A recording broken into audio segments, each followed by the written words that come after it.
3 officers responding to a call for loud music are on leave after a video captures their encounter with university students at an off-campus apartment. And what goes down, you got to see. Take a look.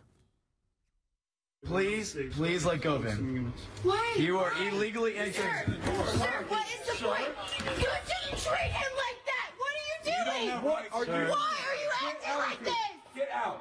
Get out. Why are you acting like this? Sir, you have no. Get out. You don't have representation of a good person on earth. Why are you acting like this? We are shutting the door. Shutting the door. Ask if he's being arrested or detained. Sir? Ask if he's being arrested. Is he being arrested or detained? He's under arrest. For what? For what? For what? Act up. For what? Act up. For what? What is he under arrest Do not grab your arm, for? sir. What is he under arrest for? Sir, it's on video. Get out of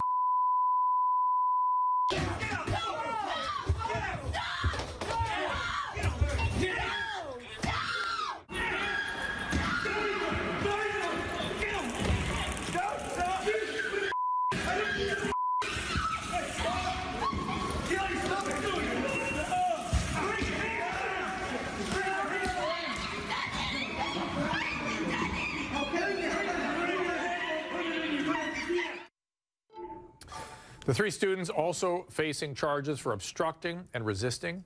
Joining me, Sam Shocker, host of Pop Trigger on Hulu.com. Tanya Acker, a judge on CBS Hot Bench. Mike Cathwood, my Loveline and KBC co-host. Cheryl Dorsey, Sergeant LAPD retired, author of the creation of a manifesto, Black and Blue. On Skype, I've got John Cardillo, WJNO radio host, former NYPD officer.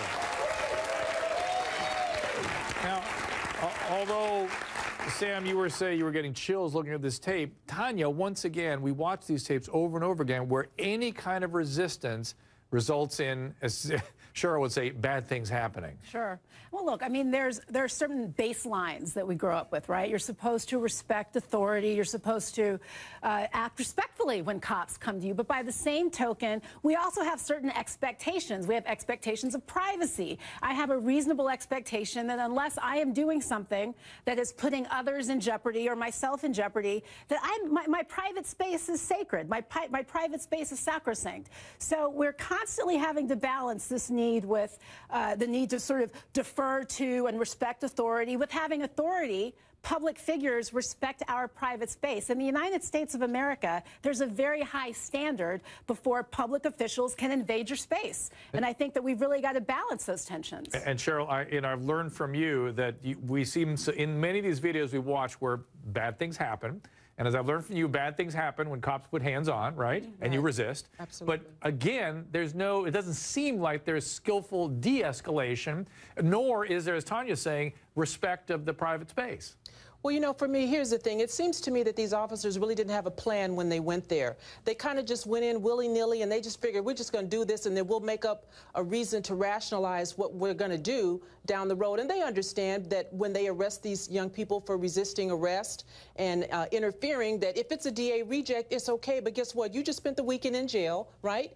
I just inconvenienced you, and it'll be a DA reject, and everything will be fine.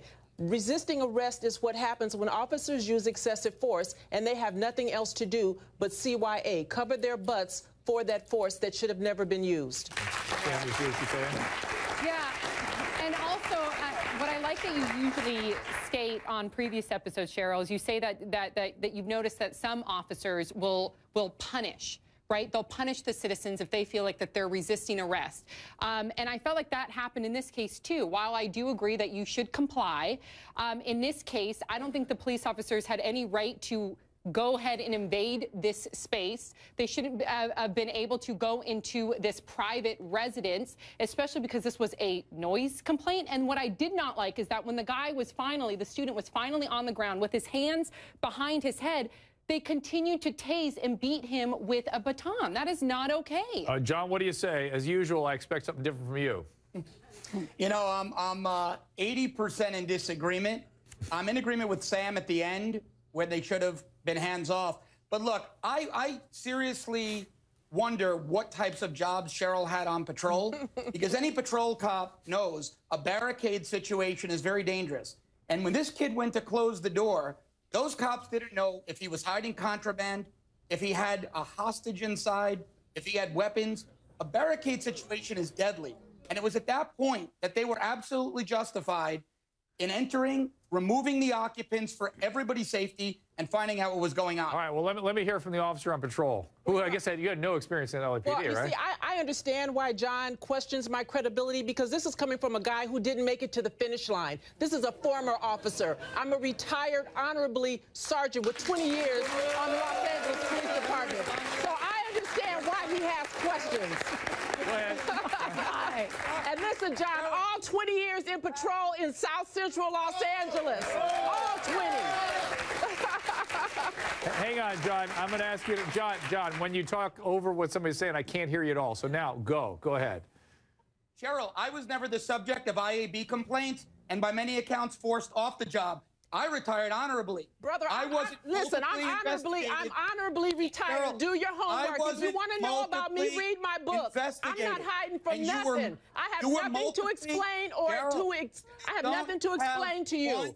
20 years, South Central Los Angeles, LAPD. All right, you guys, hang on. You don't have one peer who comes to your defense, not one. You don't know anybody that I know, and I got nothing to prove to you, John. Let's talk about the facts. Let's talk about the fact that these officers use excessive force.